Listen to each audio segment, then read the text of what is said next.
So first of all, before I introduce our distinguished guest tonight, I would just like to remind everyone that this event will be recorded and that edited version of this event will be posted on the GPAJ website.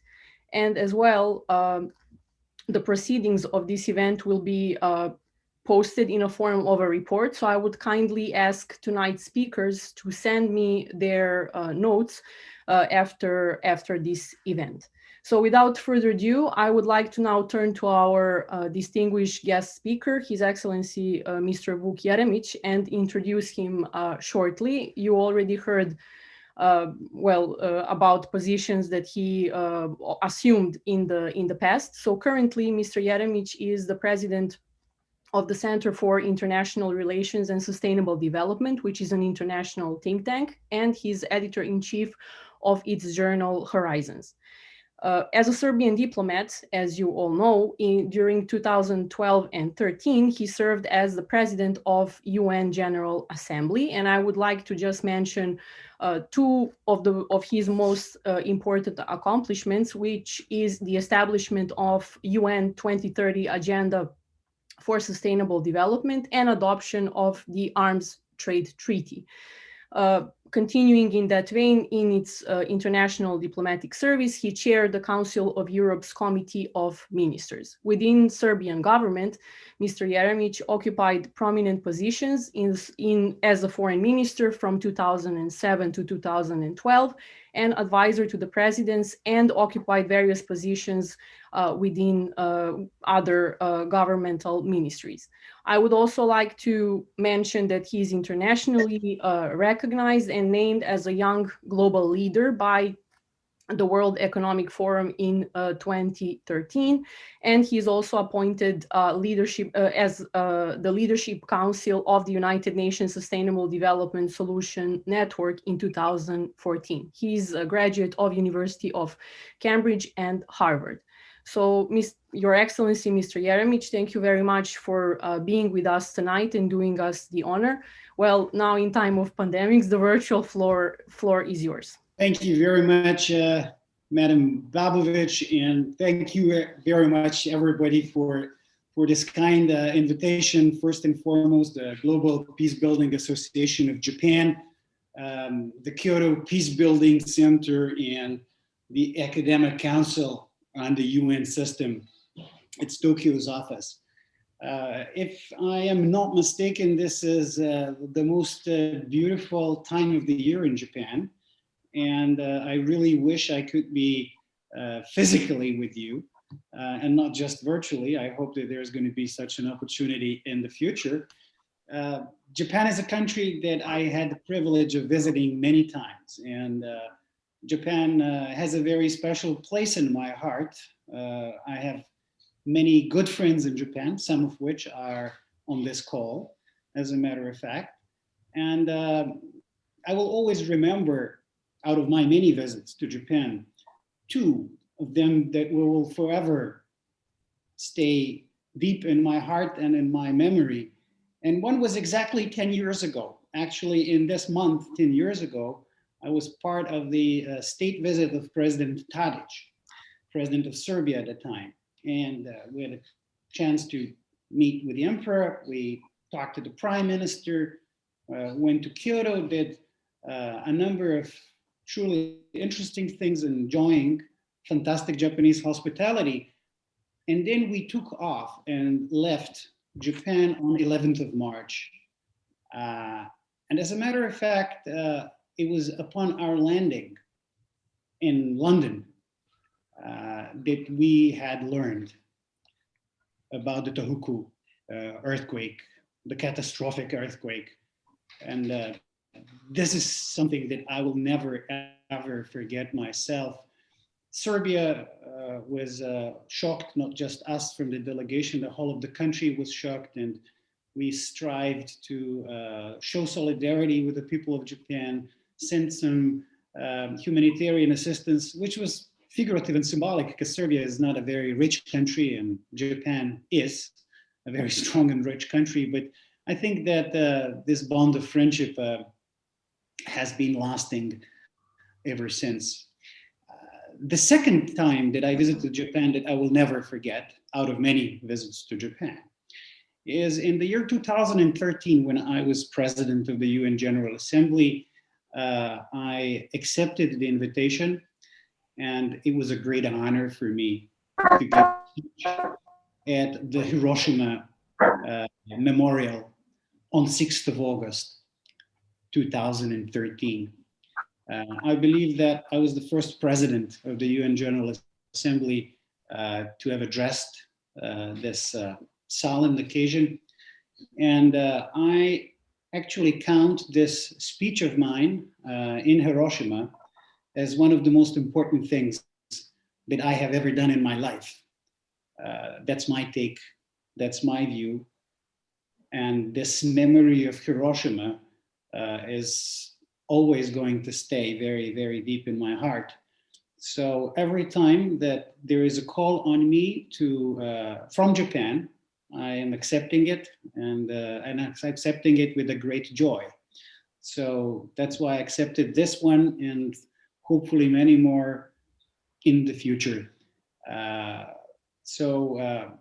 now going to go to the main topic of this conversation, which is Kosovo, and why it's so perplexing and why it's so complicated in the context of the United Nations and otherwise.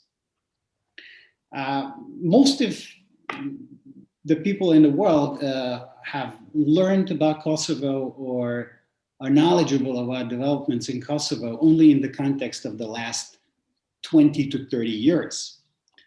But the issue of Kosovo is deeply perplexing because of the many centuries of history that are of foundational importance to a number of nations that live in our part of the world.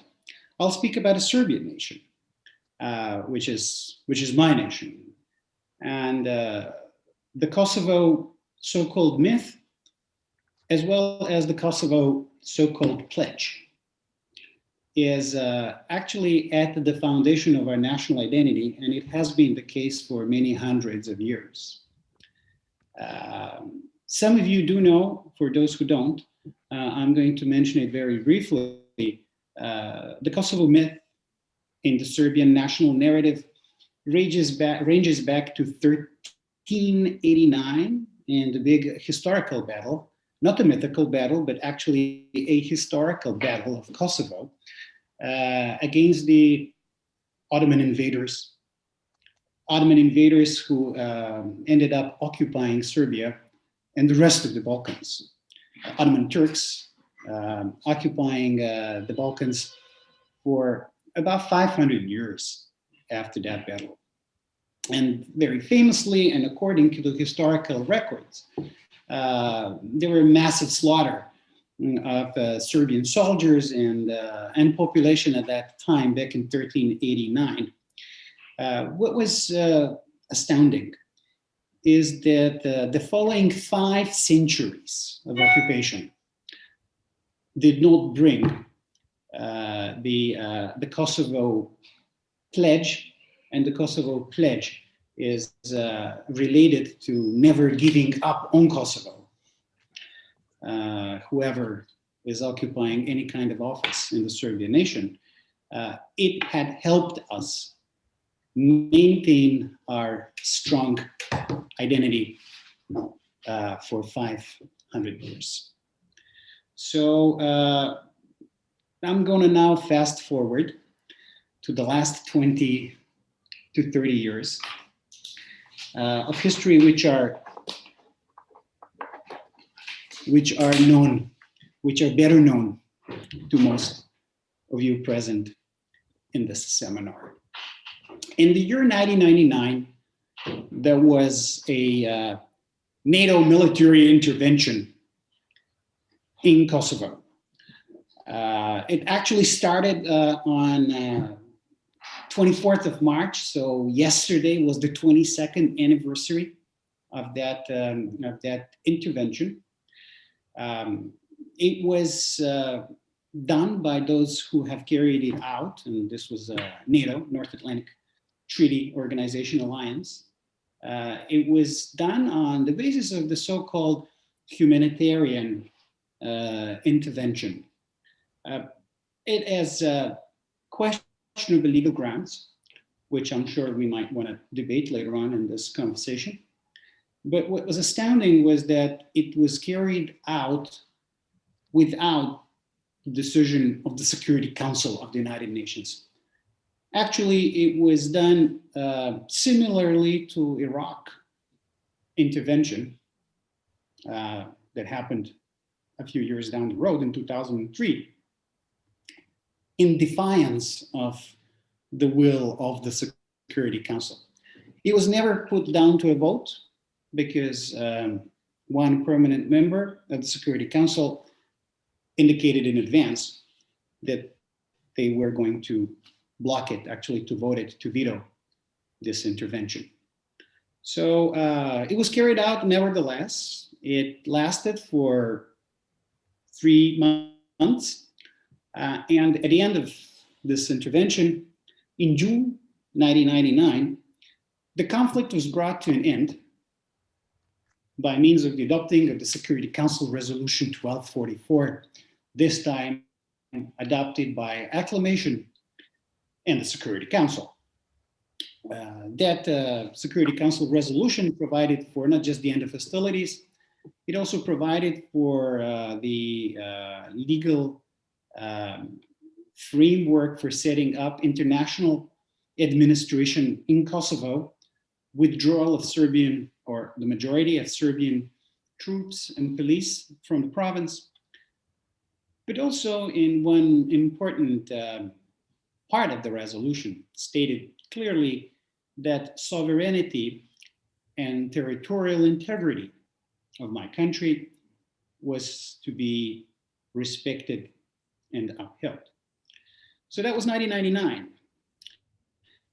Fast forward 5 to 6 years later, the United Nations Secretary General, Kofi Annan at that time, appoints a special envoy, Mr. Marty Ahtisaari, to sit down and to negotiate with the parties to explore ways of coming to a compromise solution to this conflict in terms of finding the status of the territory that would be acceptable to all parties and in line with international law.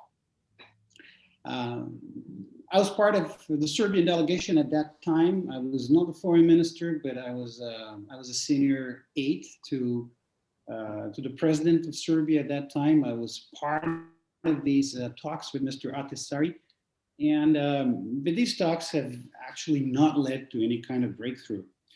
And Mr. Ahtisaari, as a result of this failure to come to a diplomatic breakthrough, actually wrote up his plan for the so-called supervised independence of Kosovo. So that was his plan. He presented it to the parties. Serbia rejected this idea.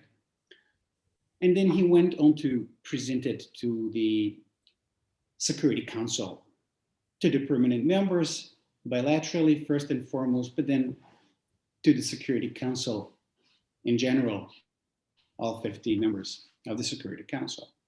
Actually, if I'm not mistaken, there were 4 attempts at coming to an agreement to accept the Ahtisaari plan in the Security Council in the year 2007. And it actually failed because it was one permanent member of the Security Council that clearly indicated that if the vote is going to be taking place, that Security Council will not pass it because that country would veto the Ahtisaari plan. That country was the Russian Federation. And what I think it's perhaps interesting in the context wider than Kosovo is that this was the very first time after the end of the Cold War that the Russian Federation decided in a way that was largely unexpected by the majority of other members of the Security Council, and certainly not expected by the United States, that the Russian Federation was actually going to use its right to veto something of importance to somebody else in the Security Council, and largely, first and foremost, the United States. I remember just prior to this showdown in the Security Council, Mr. Ahtisaari came to Belgrade in one of his many trips and spoke with us. And by that time, we had information that Russia was prepared to veto his plan. And he said to us, looking us in the face, said like, no, no, no, you are mistaken. Russia will not veto this. They are just posturing, and this is just a part of a diplomatic game. Of course, they are going to come to an agreement. The United States and Russia, he meant at that time. And he was actually wrong. And most of the analysts in that regard were wrong. Russia was actually serious, and for the first time, serious after the end of the Cold War, in blocking something of great significance in the Security Council. This led to other showdowns between Russia and the Western countries down the road. But I'm going to come to that at a time when we come to discuss the United Nations. I'm going to come back to Kosovo for the time being. So Ahtisaari plan wasn't passed. European Union was worried that if Kosovo at that time just simply declares independence, in defiance, obviously, of the will of the Security Council, that this might that it might come to another showdown with the United States. And mind you, this was the year 2007, and the wounds were still fresh from the transatlantic conflict over Iraq.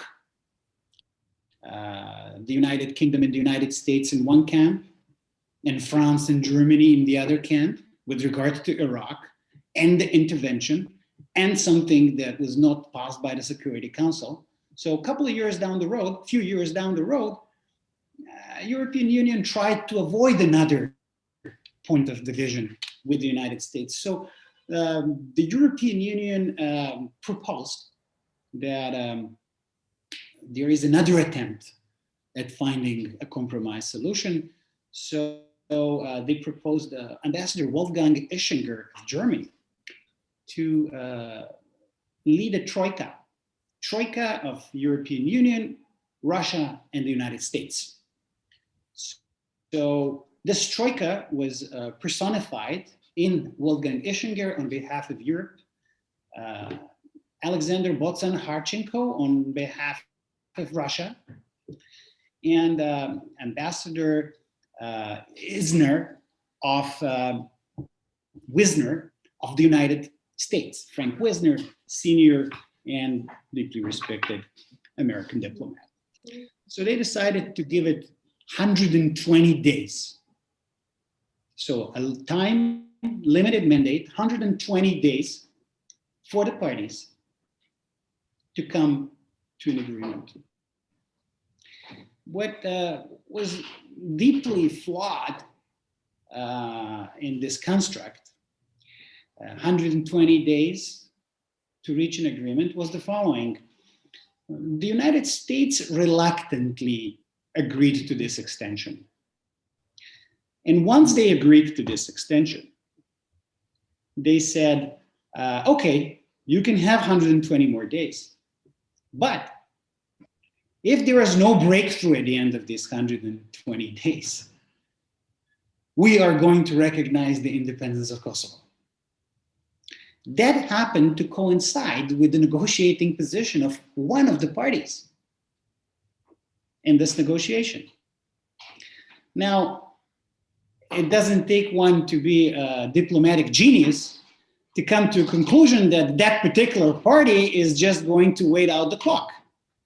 To say, okay, if we are going to receive what we want at the end of the negotiating period, we're just going to wait it out. and then we're going to take it. So that's exactly what happened.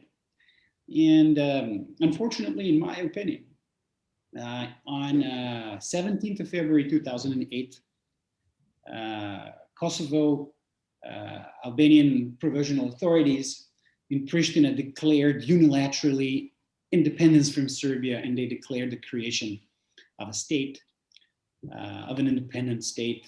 Unfortunately, it was followed by a recognition by some important world countries led by the United States of America. Serbia, of course, rejected this, not just for historical reasons that I touched upon earlier, but for the reasons of very, very dangerous precedent.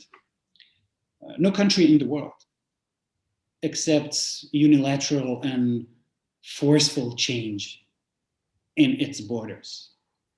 No country in the world would accept that on its sovereign territory, a new state is formed in defiance of the democratic will of its institution and the majority of its people.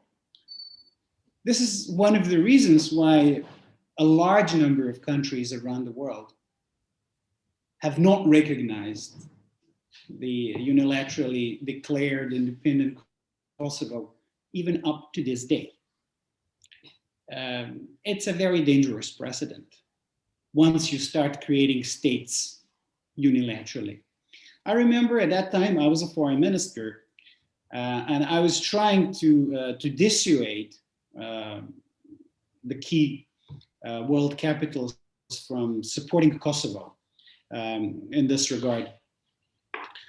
And I remember going to one of the key capitals, talking to foreign minister of this big power. And the minister tried to explain to me that Kosovo was a special case. So before going into that, I asked the minister, well, minister, if you could just tell me who has the right to declare special cases. Is it you? Can Russia do the same? Who actually has the right, except maybe Security Council, to declare that something is a special case, is a sui generis special case from international law? So there was no answer to that. And then I received the following explanation.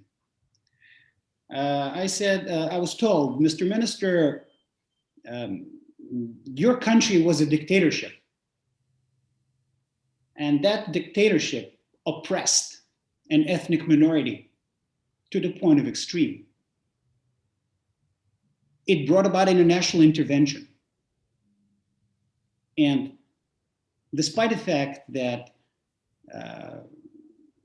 your country is now a democracy and this dictator is dead, 99% of the people living in that territory no longer want to be a part of your country. And there's nothing you can do about it, Mr. Minister. So my response to that was, okay, are you now talking about Iraq? And people were taken back, said, what do you mean Iraq? Well, you said dictatorship. Saddam Hussein was a very bad dictator. It oppressed an ethnic minority to the point of extreme. It actually gassed Kurds in the north. It brought about 2 international interventions.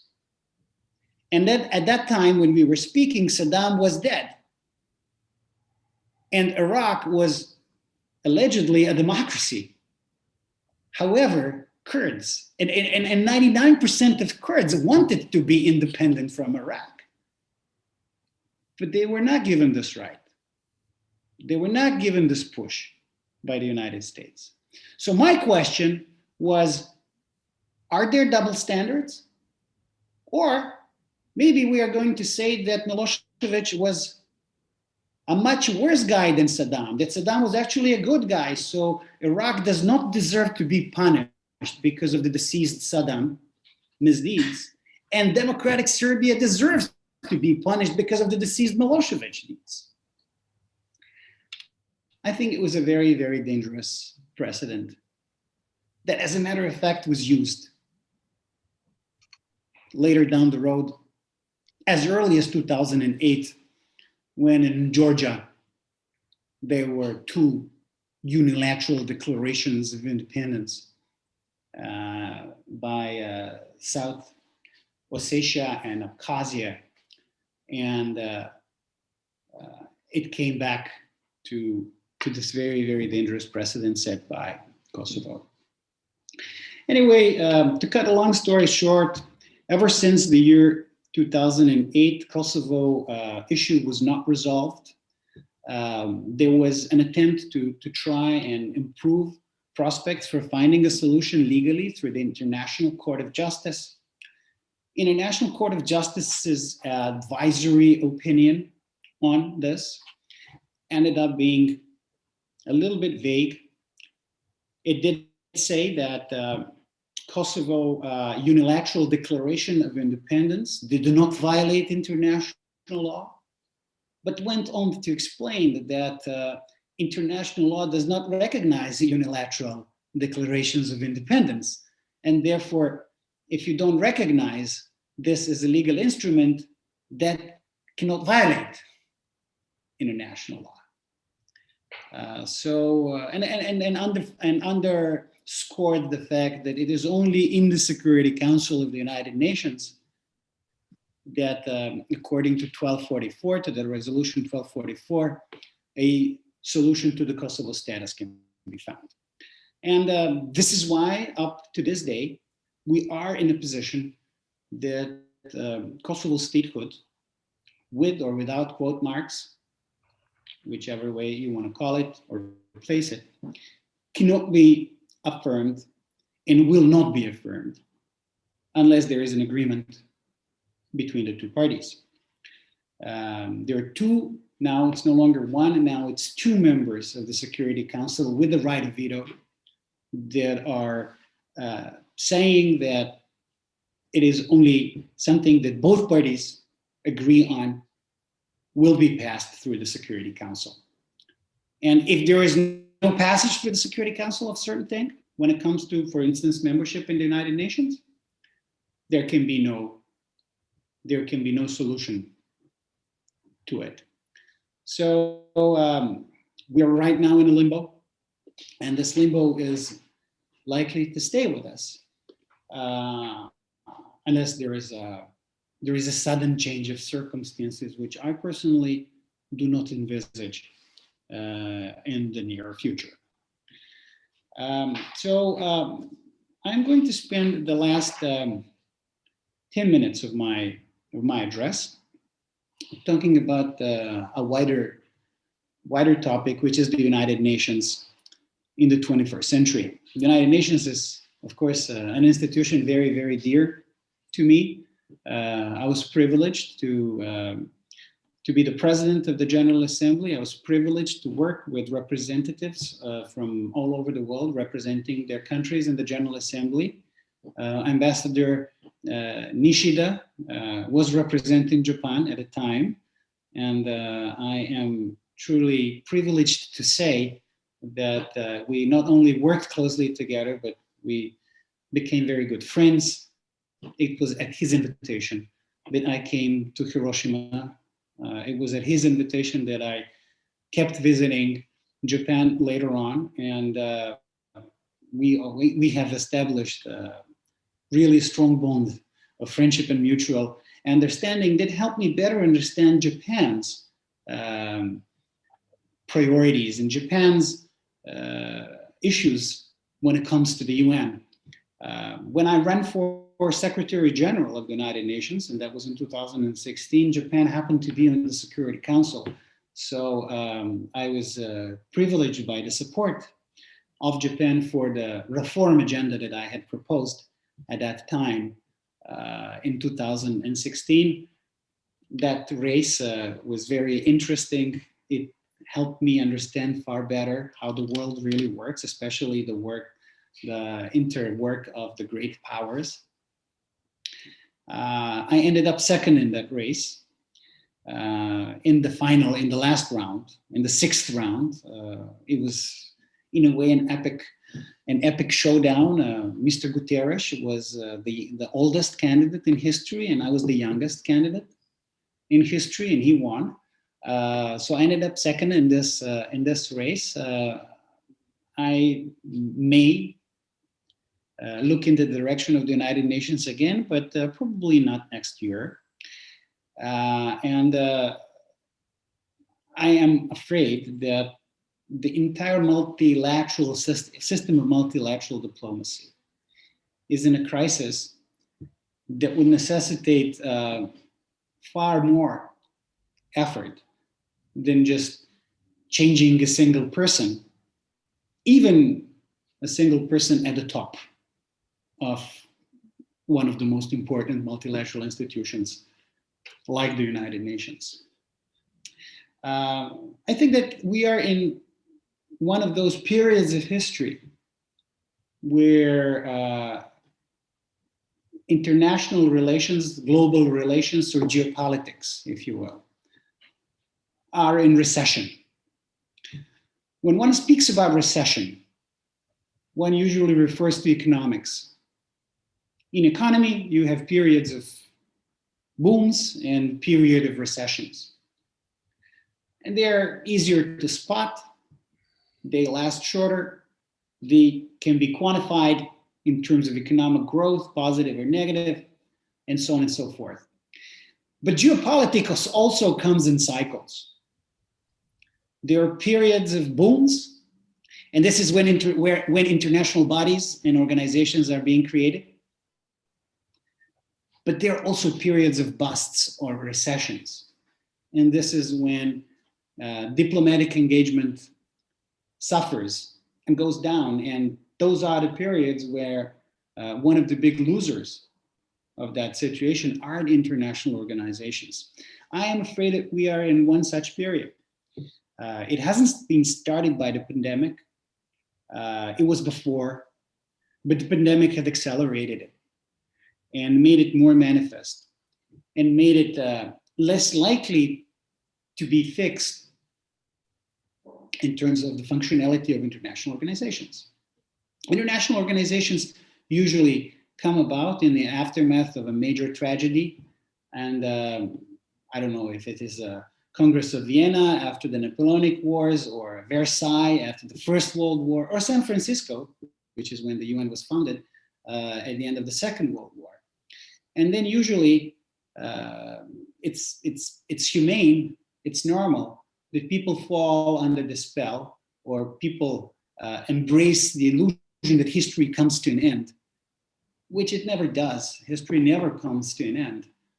History goes on, and the world developments go on, and the new relations between powers get to be created, and they get to be in friction with each other, whereas the architecture of the international organization remains stuck in the period when the statutes or charters are written. And unless they are written in such a way that they are changeable and amendable, they tend to be stuck in a previous era, which no longer reflects the geopolitical realities of the latter days. Unfortunately, the United Nations is one such organization. And meaningful reform of the United Nations so that it starts reflecting the realities and the priorities of humanity in the 21st century necessitate a degree of consensus amongst major actors that right now, under the current circumstances, is hardly imaginable. The United Nations is a big, big organization with many agencies, with many bodies. But the beating heart and the most important organ, theoretically one organ, in practice the most important organ of the UN system, is the Security Council. If the United Nations Security Council is paralyzed, then this is being felt throughout the organization. It trickles down to every single cell of the organization.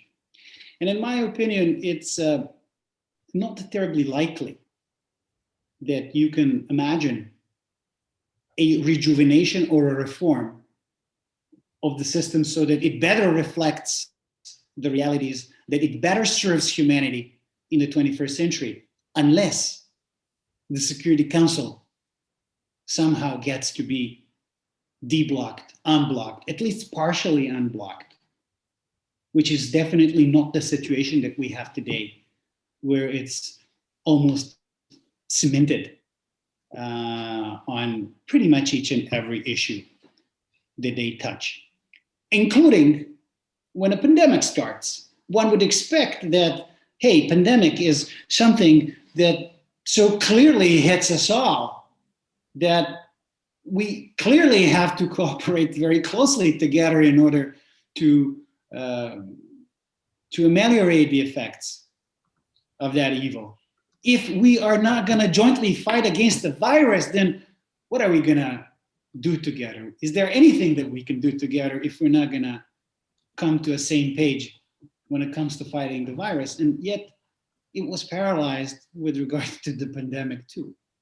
I'm not going to get into details why and how and who did it and for which reasons. I'm sure you're scholars of international affairs, so you're following it and you know how did it come about.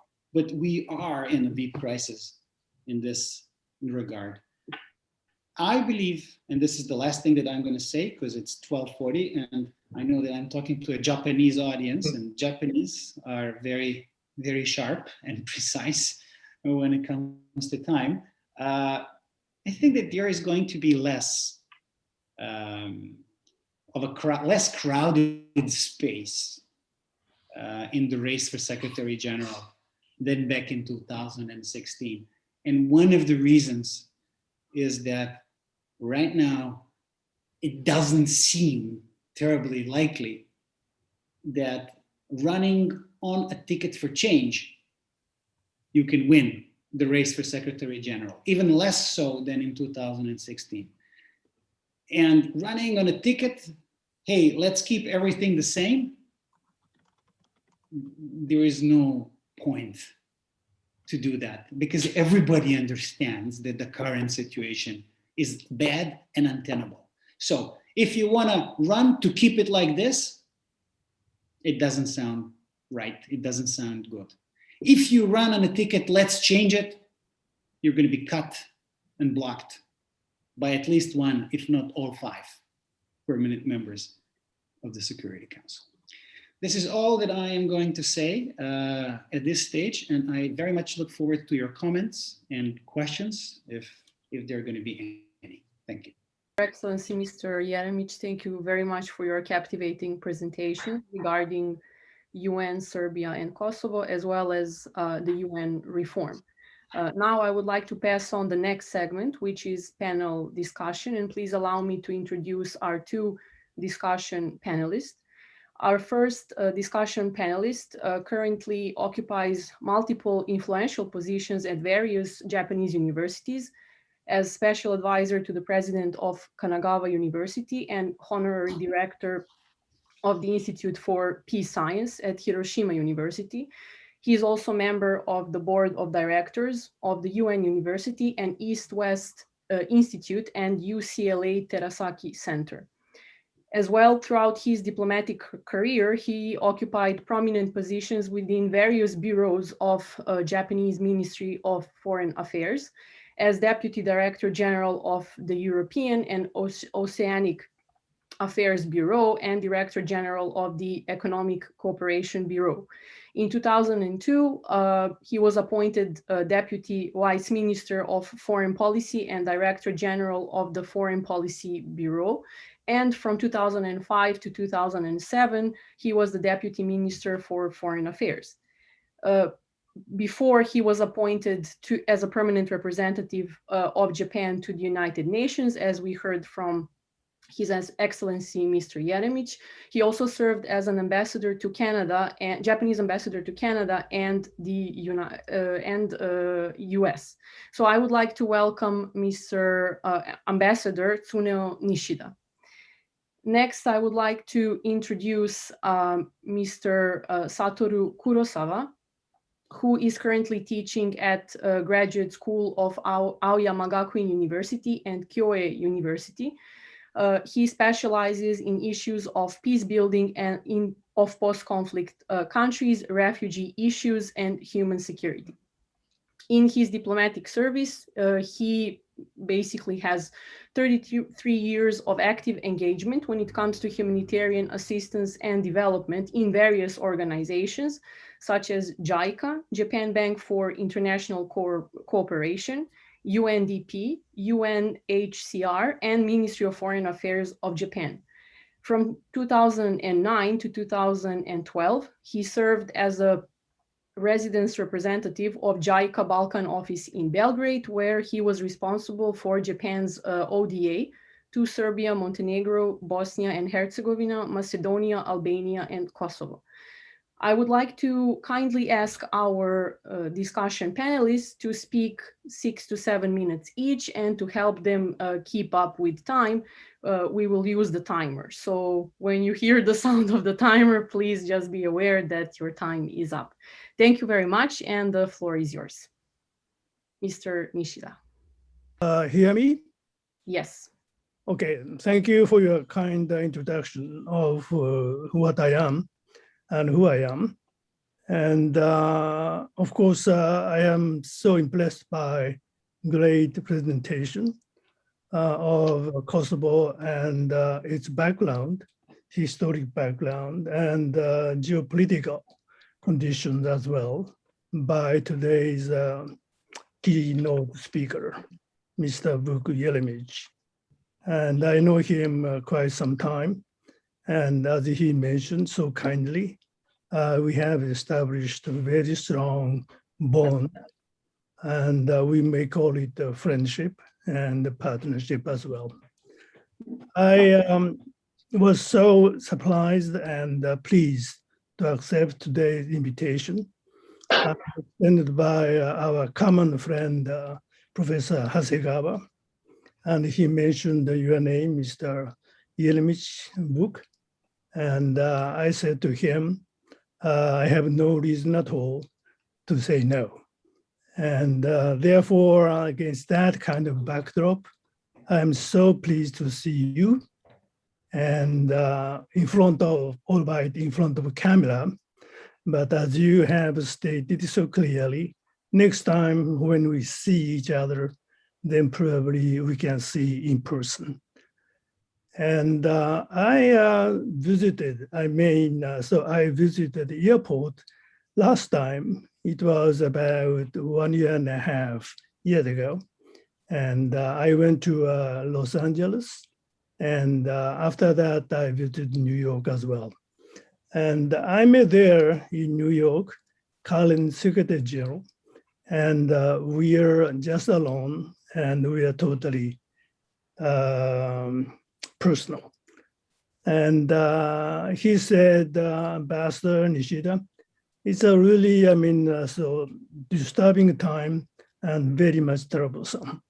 I said to him, yeah, Secretary General, this is really always difficult, but these days you are probably suffering more rather than enjoying this kind of high privilege to be Secretary General of the only one universal organization, and members of the United Nations has reached now 193.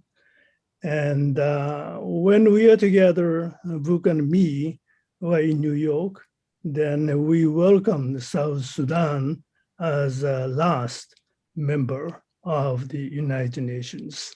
But as everybody knows, after that entry of this last member, we have witnessed such troubling phenomenon events in South Sudan. It clearly indicates how difficult, as Mr. Speaker said, today's world, where we are just drifting because of many, many, many reasons. Superficially, of course, immigration, pandemic, or almost every corner of the globe, they have been really rampant by terrorism and also by irresponsible kind of populism leaders. And it has never been really happening since end of the Second World War. In this sense, UN, international organizations, and at the same time, ironically speaking, NGOs are facing the greatest risk in our history. Once we have really enjoyed very brief peace dividend time, hoping for a better future for especially the coming generations. But what kind of world the so-called coming generation have been really, the living last 20 years. Look at the Middle East, look at Africa, look at Asia. Look at in our neighborhood, Myanmar and China, almost everywhere. And the authoritarian regime is still very strong, even competing with kind of liberal democratic countries. And look at, the pandemic, look at immigration, look at whatever, minority issues. Where is the human right? Where is justice? Where is the future for kids? I have now four, grandchildren.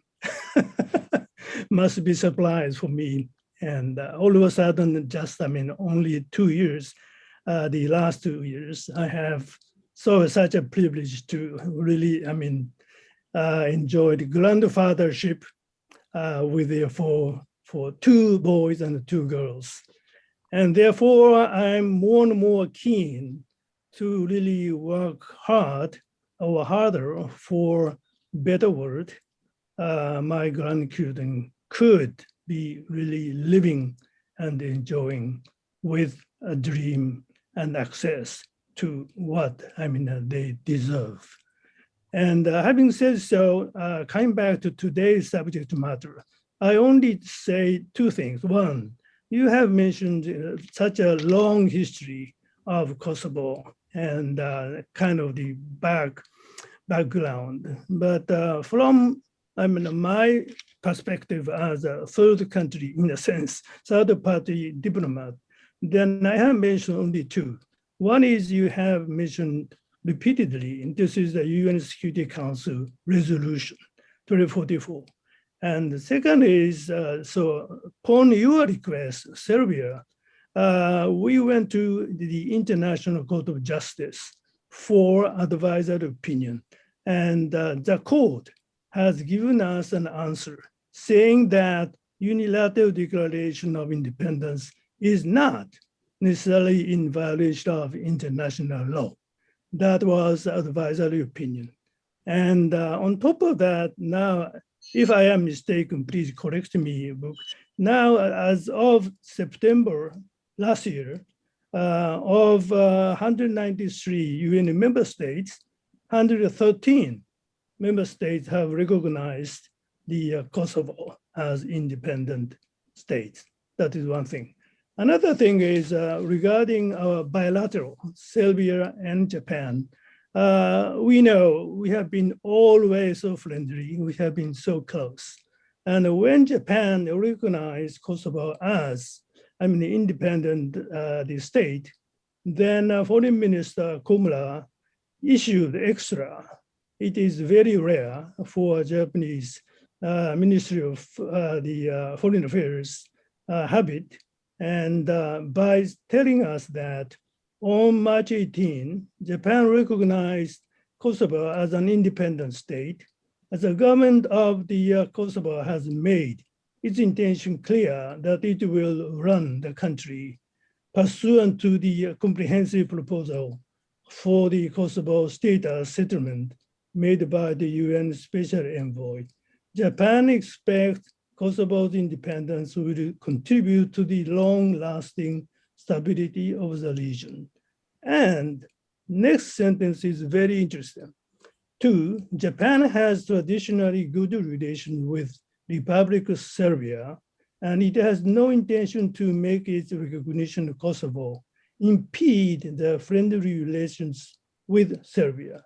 Japan hopes such friendly relations with Serbia will be continued. I think that really clearly, shows what, the then Japanese government has really been facing difficulty to recognize the Kosovo. For us, more or less, the Kosovo issue, very frankly speaking, it was handled by Europeans, including, of course, Serbia, Russia, UN, and EU and NATO's. But for us, Kosovo issue is important because it has a global implication. But for us, more important is that our bilateral Japan and Serbia should not be impeded by this act of recognition. So I think this part is very important for us. And lastly, I would like to stress, I think, look at the globe, especially in Asia Pacific, and the behavior of the China and Russia. I know your country has a close tie with Russia and others, but I have to say, why so? Syria and others. 2 vetoes, double vetoes, so to speak, China and Russia have really jeopardized the function of Security Council so many times. And we have let so many numbers of people killed, lost their lives. That should be really, acknowledged by Russia and I'm personally very much wondering why Russia and China could still continue to maintain this privilege of membership of Permanent Security Council. Thank you. Ambassador Nishida, thank you very much. Next, I would like to give floor to Mr. Kurosawa. You have your 6 to 7 minutes. Thank you very much, Alexandra. Thank you very much, Ambassador Nishida and Minister Jeremic. I think we move to the discussion session, and when Professor Kurosawa is available, we'll come back to him. So if we can start the discussion session, I do in fact have several very excellent speakers. Professor Popovsky, Mr. Mirosevic, Ambassador Inomata, Mr. Inoue, and we have Mr. Ueki, Kuroda, Yamada, and so forth. What I propose to do is, because everybody wants to talk about the 2 issues, so I think we separate each. Okay. So what we do, what I propose to do is I invite the speakers on each issues. Maybe we can just spend 15 minutes each, or even if you want to have some more discussion, a little longer on each issues. And the first one is on Kosovo, Serbia-Kosovo issue, and then about the United Nations itself. And if you could kindly just stay at the one topic and then take another issues.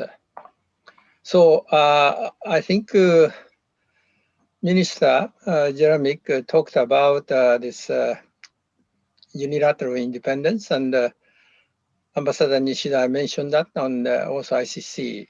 On that issue, would anyone like to just express your opinions? I can just go by names and you can just start speaking.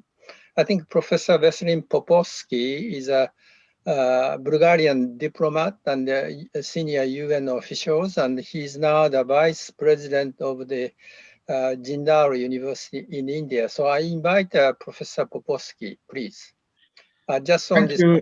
Kosovo, Serbia Yeah. issue. Yes. Thank you very much, Suki, and thank you, Mr. Jeremic, for the excellent talk and for reminding us this long historical voyage of many, even not years, but centuries.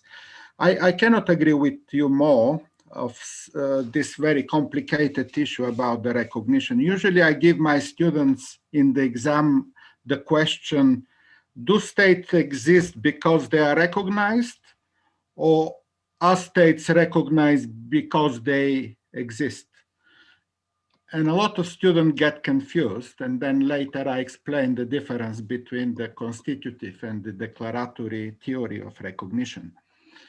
And I cannot agree more that it's very much time dependent. If somebody asked me in 1980 whether Kosovo has any right to independence, everybody will say no. In the time of Yugoslavia, relationship between all minorities were very peaceful, and nobody would even think about independence, even not of Kosovo, but of any other part of former Yugoslavia.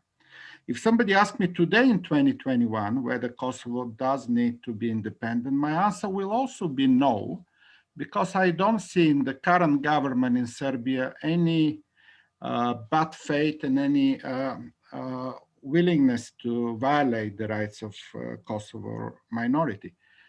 However, if somebody asked me in 1999-2000 whether Kosovo needs to be independent, probably I would have been said yes. And the answer is nationalism. The nationalism of the government in the 1990s, between 1989 and 1999, effectively violating the rights of a minority, raised that demand for autonomy first and independence later. So somehow for me, the lesson from Kosovo is do not violate the minority rights if you don't want to face what happened in Kosovo. In other words, if Milosevic respected the right of the Kosovars, allowed them to speak Albanian language in the schools, did not make his ideas of Greater Serbia and so on, probably Kosovars would never ask for independence. In fact, they never did before. Remember Ibrahim Rugova, who was the leader of the Kosovars, very much a Gandhi-type peaceful leader, non-violent resistance leader. However, once violations of the rights of the minorities continue, obviously you can expect the minority itself to radicalize and to raise the demands for autonomy first and independence later. So for me, that's kind of the lesson from the Kosovo story. I have also a question on the second part. If time remains, I will ask for the time. Thank you very much. Yes, Bethany, thank you. I will certainly come back to you. For all the speakers, I think we will allocate 3 minutes for each person, and maybe another one person, then we come back to the Minister Jeremic to respond. So another person, Ambassador Inomata, would you like to come in? I am a non-politician. Well, I was in charge of management and the administration of the UN system. But anyway, I have a few things to say. Listening to the minister's statement, I wonder whether it's right that UN should reflect geopolitical changes among nations. I am afraid that he's also obsessed by the concept of sovereignty. Of course, that is very important, but in the 21st centuries, there's a growing trend for the voices of citizens or non-state actors to get loud. SDGs represent the importance of the security of persons or human security. In other words, role of non-state actors are very important. We cannot expect any geopolitical, the means, the would solve the question of COVID-19. If you neglect one group or ethnic group for its role in fight with COVID-19, how we can terminate this disease? Not everyone, every nation, every group, every ethnic group, every minority has its own, right to live and also obligation to abide by the global concern. So in order to deal with global issues, the whole nation have to be act in concert. So kind of whole of nation, whole of world, the solidarity is necessary. So this is my advice that we might think about more and more about the importance of non-state actors in solving the question of recognition or the independence, etc.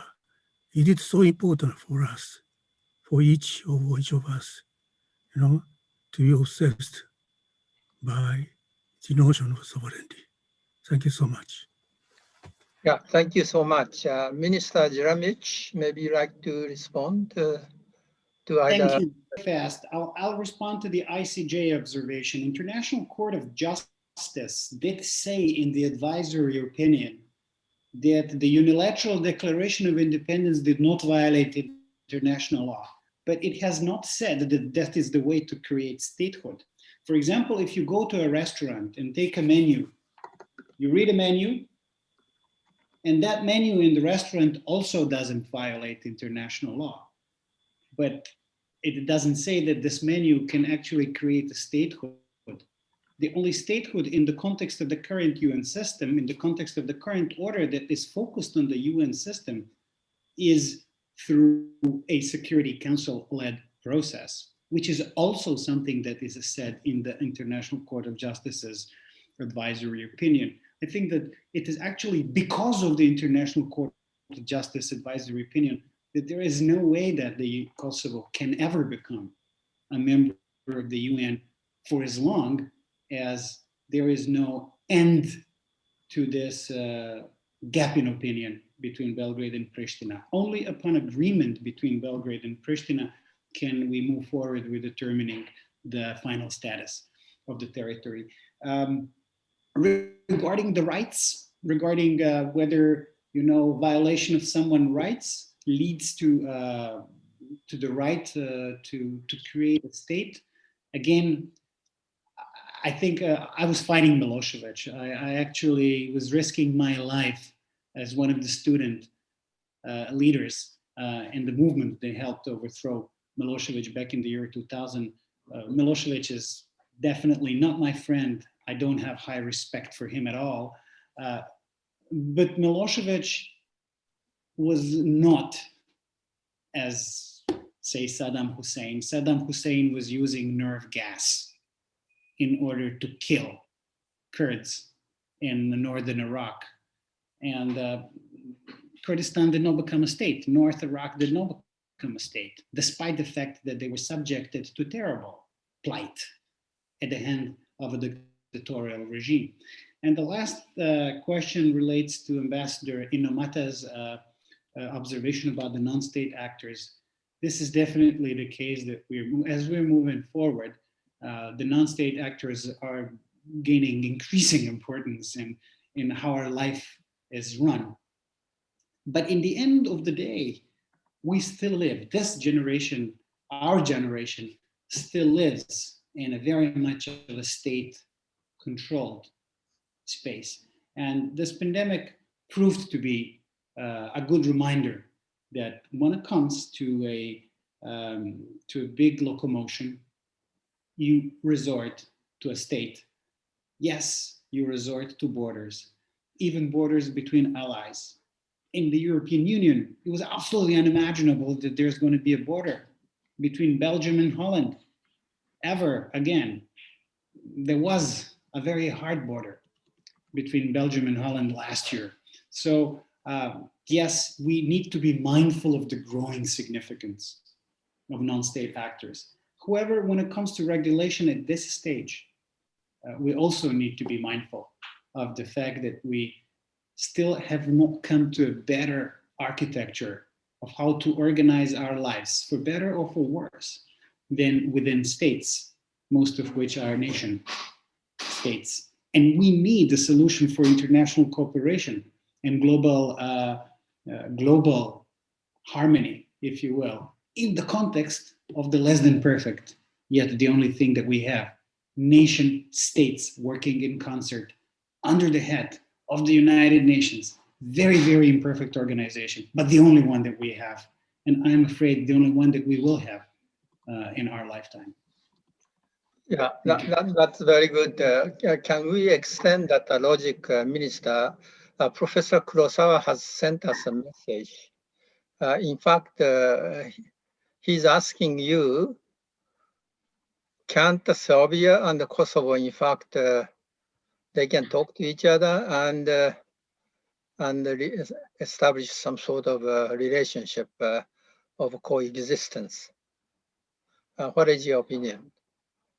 Thank you, Professor Kurosawa. It's, of course, I think this is the most important question. Can we find a way of coexistence, of living normally, trading, recognizing rights to, education, healthcare, like living a normal life? And my answer is yes, we can, and we must.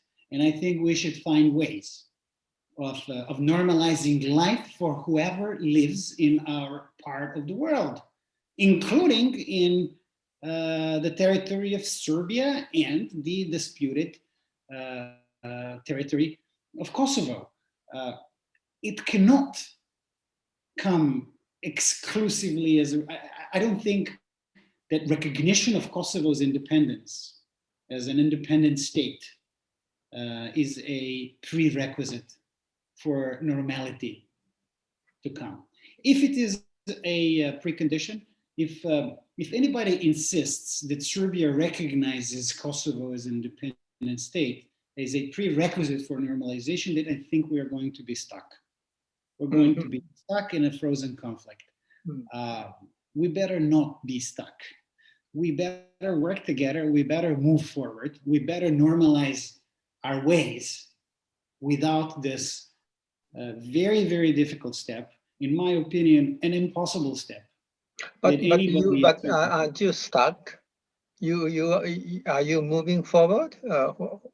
It seems that you are in a stalemate. Am I wrong?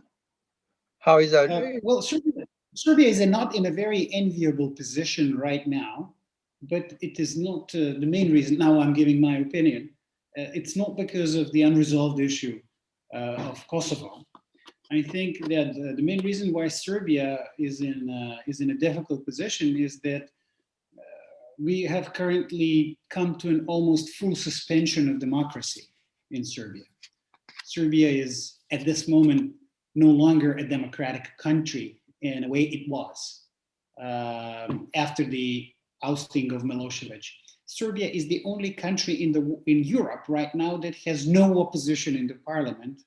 Only Belarus and Serbia, as a matter of fact, have 0 MPs that are not part of the ruling coalition in the parliament. So Serbian troubles of this moment, they are much more to do with the domestic affairs than to do with the unresolved Serbia-Kosovo relationship.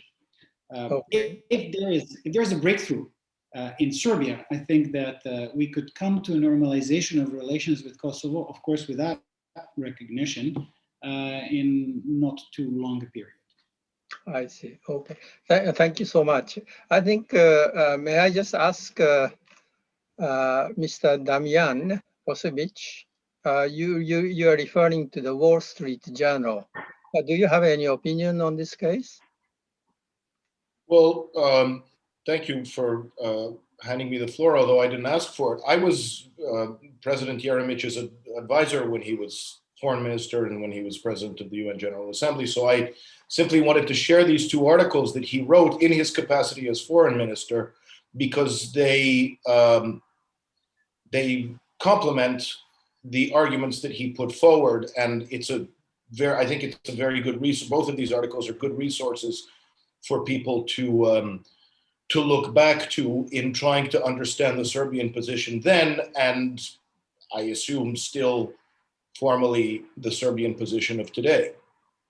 I think the most important thing to emphasize in the context of those two documents is the fact that Serbia's position, notwithstanding the specifics related to the fact that this was an inherited issue from the Milosevic dictatorship position and all that, but that Serbia's position, when you look at it, is completely in line with the mainstream thinking of every single member state of the United Nations, basically without exception.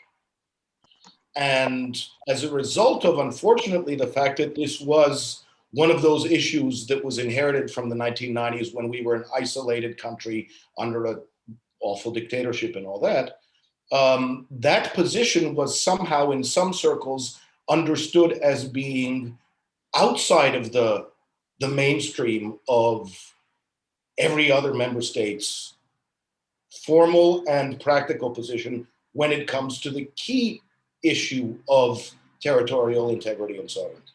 And I think that if you go back and look at those two links, that if you go through that argument, it seems perfectly plain that on its face, this is a position that every member state of the United Nations would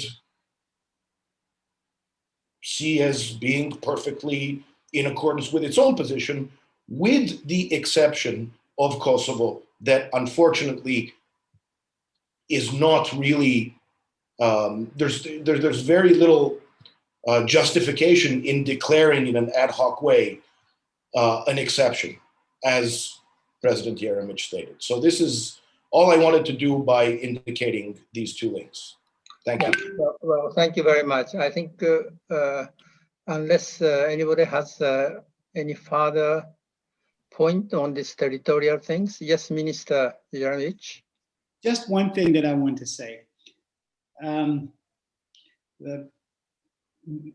Professor Popovsky was talking about various timings, 1980 and 1999 in the year 2008, when actually this was declared, the Unilateral Declaration of Independence. I want to emphasize what Professor Popovsky said. In the year 2008, Serbia had democratic government. Serbia had a democratic government with a perfect human rights record. And literally, not a single reason existed at that moment for the Declaration of Independence to be made. So one of the reasons that we put forward prior to this thing was, look, guys, to those who have supported the independence of Kosovo, we said, like, in the year 1999, you bombed a country. You defeated the dictatorship of Slobodan Milosevic in war in 1999. And you were basically dictating the terms of peace. You could have said or done in 1999 anything that you wanted, including declaring independence of Kosovo and then recognizing it, because you would have been recognizing an independence in the face of a defeated dictator. Mm-hmm. And you didn't do it. Okay. In the year 2008, you decided to do it in the face of a democratically elected government. That's something that there's no way to explain to the population of Serbia. Why did you not punish Milosevic? Why did you punish democratic government in the country?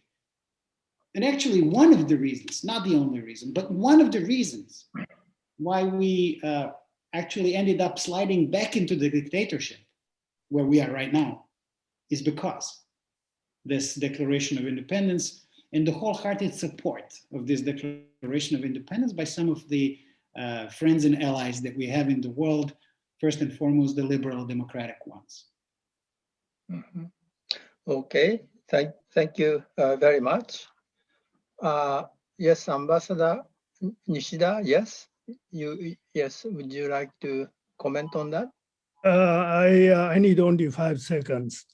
I think it sounds a bit far-fetched, but I'm very much curious about, the book's answer. I totally would respect whatever your opinion about that. What is the difference between Kosovo and Taiwan? Taiwan has declared, from Beijing's perspective, unilateral independence, right? And they said, oh, no, by no means. It is a really integral part of China. And but big difference is Taiwan is recognized as independent state only by less than 10 states, countries. And Kosovo is, as I said, more than 100 member states of UN recognized as independent state. For whatever the reasons, I think, so these are the time. As so Ambassador Inomata also said, so how we could respect the desire, ambitions, or even dreams of people on the ground to get full control over your fate. Of course, for you, the question itself is really, I think, fantasy. But for, the us, we live in, facing every day, emerging China, and the destructive Russia, and such, and the minority issues are really rampant, Myanmar and everywhere. And we think that independence probably is so unilateral because the host country never allows them to be independent, right? You said you can find out a solution, but under the assumption that Kosovo will stay as a part of Serbia. It sounds pretty similar to what Beijing has been maintaining. Sorry, I didn't want to hurt you, but I'm very much curious about your answer to this question. I think that's an excellent point, Ambassador Nishida. Thank you very much. I just want to add to what you said to Minister Jeremic. In the same year, in 1999, the people of East Timor voted for the independence, and they got it. And I served there for 2 years. Now, Indonesia has graciously accepted that and established a very friendly relationship between Indonesia and East Timor, Timor-Leste they call it. And they move on.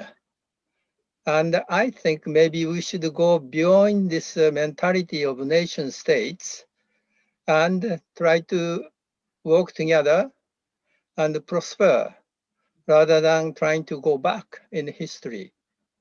I guess maybe that's a very hard thing, and it's easier for outsiders to say. But maybe would you like to have another 30 seconds before we move to UN? Minister Jeremic. Look, it's a very, well, thank you very much for the observations. It's a very noble notion of looking forward and trying to leave the quarrels and the difficulties of the past. And this is something that should always be an ideal. But one also has to be very realistic in how to go about maintaining peace, stability, and security for citizens in not so easy and not so prosperous part of the world, in not so easy time of the world.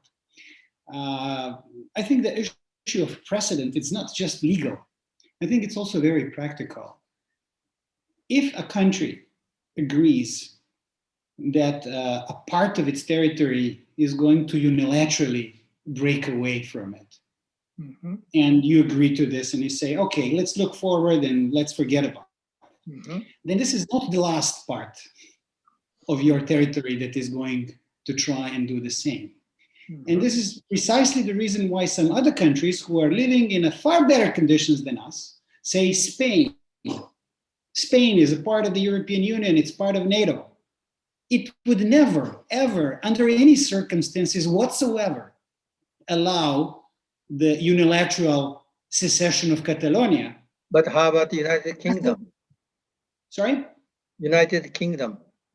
Well, go and ask the United Kingdom if they would allow for a unilateral declaration of independence of Scotland. I don't think that they would accept that.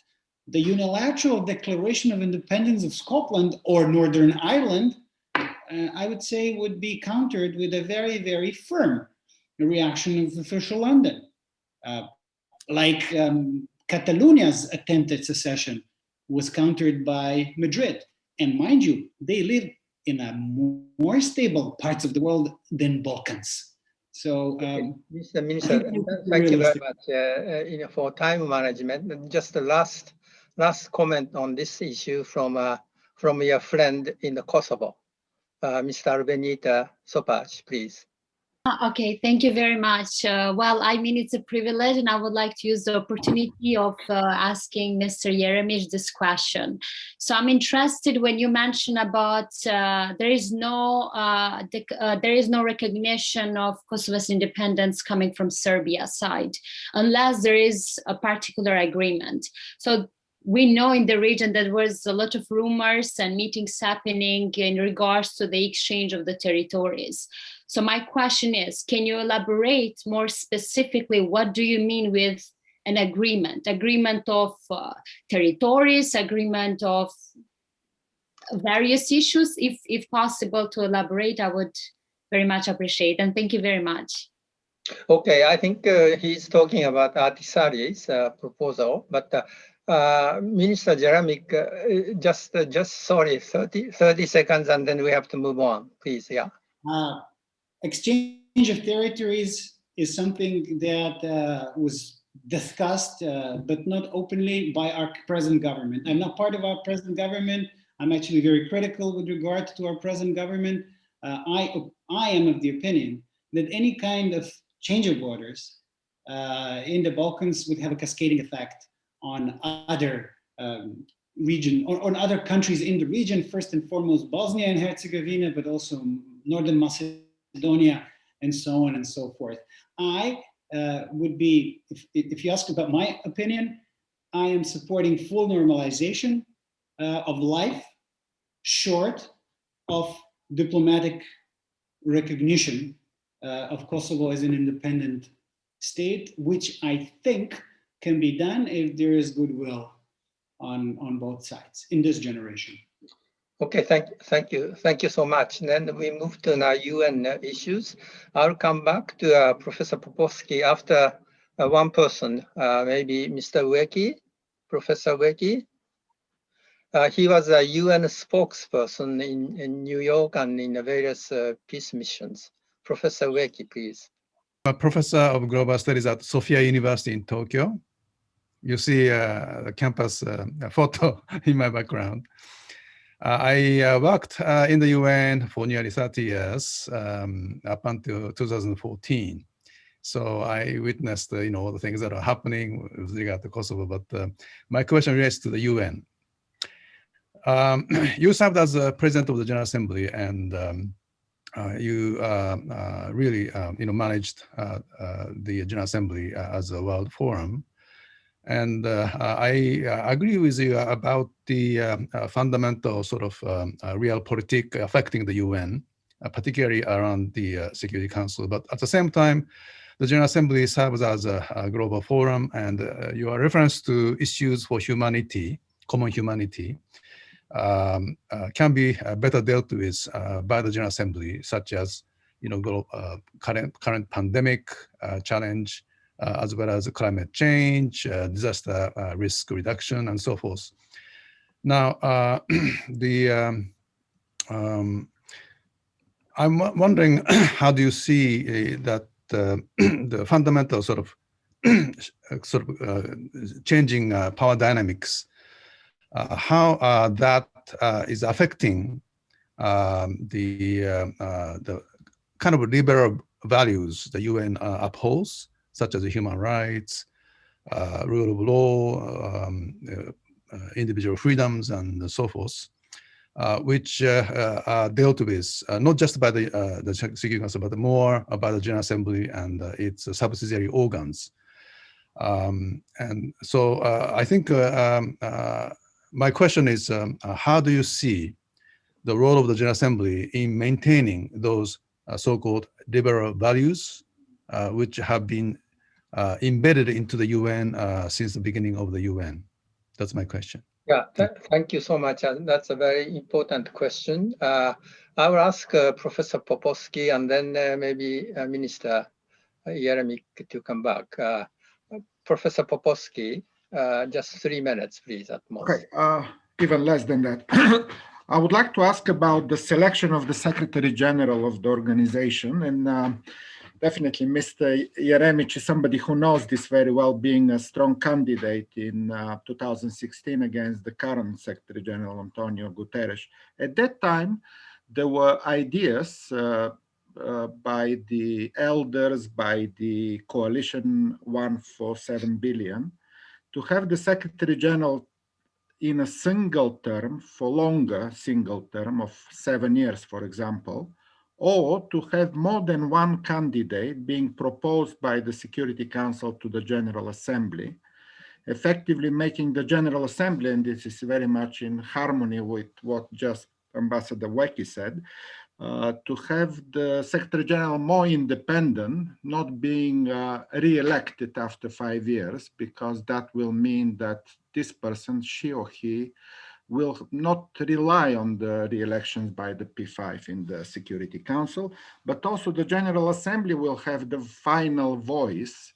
Not the Security Council can still do the initial shortlisting and vetting and offering to candidates to the General Assembly for the final vote. And I guess those two were very much shared by many at the time in 2016. So my question is, do you see a chance once the second term of Antonio Guterres ends in 2026, that these two ideas of a single longer term and of more than one potentially candidates to be decided by the end of the day of the General Assembly might flourish by that time? Thank you.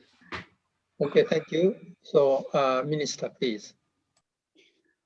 Thank you very much. I really love these questions. I spent a lot of time thinking about this. I do believe that the General Assembly is crucial for the future of the United Nations. If we are going to keep the United Nations, if we are going to keep universal organization that everybody is a part of, then General Assembly would have a key role to play in the reformed UN system. And one of the reforms that Mr. Popovsky mentioned, firstly tabled by the elders, was to do with the selection of Secretary General. To do it like in a fully democratic way in the General Assembly, I think it's a non-starter. I would love for this to be the case. I ran for president of the General Assembly in a way, as a rebel. By the way, my election as president of the General Assembly was the first competitive election after the end of the Cold War. And that had a cascading effect because there were other elections after me, but not before me. My election was a precedent, and I think it was a useful precedent because the General Assembly was empowered as a result of this election. But now, knowing how P5 think, I can tell you that this is an illusion to get the selection of Secretary General entirely out of their hands. I don't think it is realistic. Far more realistic is the second, softer proposal that the Security Council does the vetting so that the P5 can veto anybody that they want and then pass it on to the General Assembly. And I think that could be done. And in 2026, this could be a part of the reform presented to the member states. But if it is only going to be that, I believe it is not going to be sufficient. So instead of the 5 of them deciding in the smoke-filled room which one to have a secretary general, it would be essentially the 5 of them decided in the smoke-filled room which 2 to have, and then you, the populace, you can decide which one of the 2 you like better. I don't think that it would be enough. In order to return to the UN in a sense of that being a meaningful organization, I think that the crucial actors, and the crucial actors are the P5, 3 of which right now are at odds with each other. They would need to find a way of deciding how to work together. Because if they don't decide how to work together, if there is this tension between, let's say, United States on one side and Russia and China on the other side, although I wouldn't call Russia and China a clear-cut bloc. They're working together on certain issues, but I don't think that they are like one solid homogeneous bloc, you know. But if there is full distrust the way it is right now, they're going to stick to their vetoes. And they're not going to let anything to chance in terms of letting the General Assembly decide on not just liberal values, which are controversial in certain parts of the world, but pretty much on anything, including climate change, where they all agree, as a matter of fact, that this is a priority.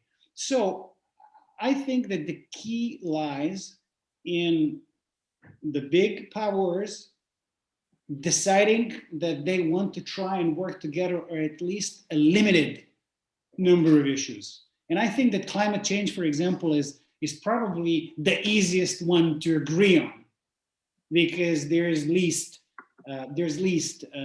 differences between them when it comes to climate change. However, I'm afraid that climate change and the necessity to move to sustainable ways of producing energy and fueling our industries, there's a danger that that too is going to become subject to great power rivalries.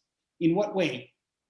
If this decoupling of the global economy driven by geopolitics is going to continue, then there's going to be a competition, a global competition in greening. How are you going to green your country? Are you going to buy Chinese technology? Or are you going to buy, I don't know, Western or Japanese technology? So in a similar way to vaccine diplomacy and vaccine competition right now, we may have the greening competition of tomorrow. That doesn't work in the favor of harmonization of global relations. Yeah, Minister, how about this issue that Professor Popovsky raised? Maybe another issue, that one term of 7 years. This idea, I don't think it's crucial. I don't think it is crucial. I think I don't even think that the P5 letting the GA decide on the Secretary General, 1 or 2 candidates, is crucial if the Security Council is going to remain a paralyzed institution. Deparalyzation, unblocking of the Security Council, in my opinion, is essential for maintaining UN alive in the 21st century. Mm-hmm. Okay, thank you. Ambassador Nishida, would you like to come in on this issue? For your invitation. I know the time is really ticking. Yeah. And I think just one thing, I mean, I totally share the realism expressed by Minister. And General Assembly remains, of course, very important and will be more important. But when you ask me a stupid question, which is more important to determine between Security Council and General Assembly, then my answer simply is, I mean, the Security Council. So without, I mean, the Security Council reform, General Assembly reform will be just marginal. Thank you. Okay, that's a realism. Yes. Okay, I think we are well over beyond the time. So unless anybody has a very burning question, I think we will just close this wonderful online session with a good note.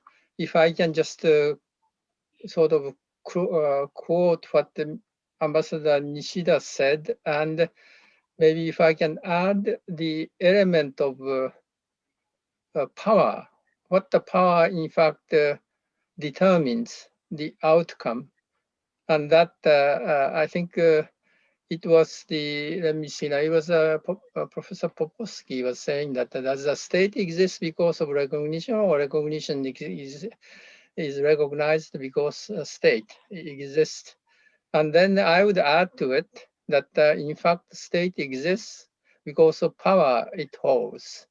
And that power is very much a determining factor, in a way overriding the international law and the rights of minority that is violated by powerful people.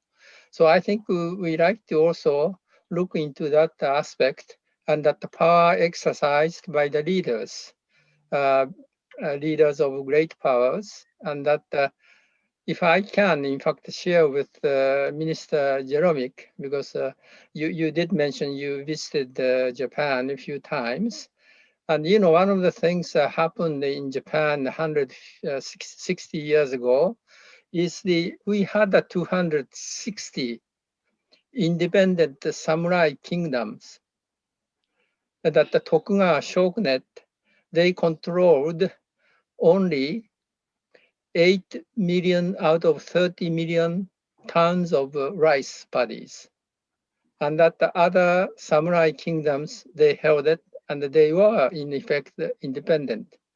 But when United States and the other European powers, including Russia, came in to colonize Japan, Japanese resisted having them to side on one side or another, and they united. And as you know, Japan kept its own independence.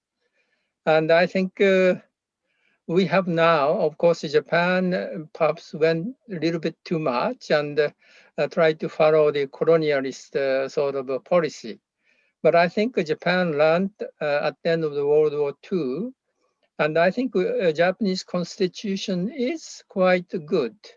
That they recognize that we have to really move onward, and to see that we can behave little more than just centric state-powered nation. Now we are going back, but I hope for that matter, European Union is very much, in fact, before this COVID and the UK withdrawal, that you are moving forward to make the borders sort of open. And I do remember having a lunch with the Serbian ambassador in Tokyo. He said, I think it's true that Serbia wants to join the European Union. And so I think still that we can be hopeful and look forward to the era when we can sort of live less with so much concern with the territorial issues, and try to find mutual benefit from cooperating. I think that's what you said, if I can summarize it. Is that correct? Thank you very much for this great summary. Thank you very much for your attention and for your time and for the interest in our part of the world. It was a privilege to be with you. I hope that we're going to be able to continue this conversation. I would love to be as useful as possible to help better understand the Balkans or the international organization to the best of my ability. Count on my readiness to work with you in every shape and form. Hopefully, it's going to become possible to travel again. so that we could meet in Japan, or that any of you can come and be our guest in Serbia. It would be our honor to host you. It would be my honor to come and visit you as soon as this is possible. I want to thank Alexandra Babovic in particular for raising this with me to begin with, and for everybody else to make this possible. I really enjoyed this conversation, and I wish you all the best and good luck in your great works.